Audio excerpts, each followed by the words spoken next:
Here's how to add checkboxes in Excel. For us, we want to add checkboxes to our task list here and then check them off and strike them through once we're done with them. So first things first, you can go ahead and select the cell where you want your checkbox. For us, we want it right here in this B2. And then if you go to your Insert tab, there should be a dedicated area for your checkbox, and when you click it, you'll add them. So let's go ahead and add the checkbox for the other tasks. And notice how in our formula right now it says false, but then once we check it, it says true. We can use this logic to strike through each of these individual tasks. So go ahead and highlight your tasks and then go to your Home, Conditional Formatting, and then we want to add a new rule. Our new rule is going to be based off of a formula to determine which cells to highlight.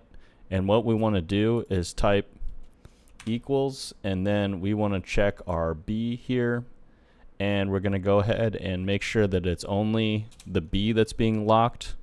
And then for the formatting, we can check the strike through.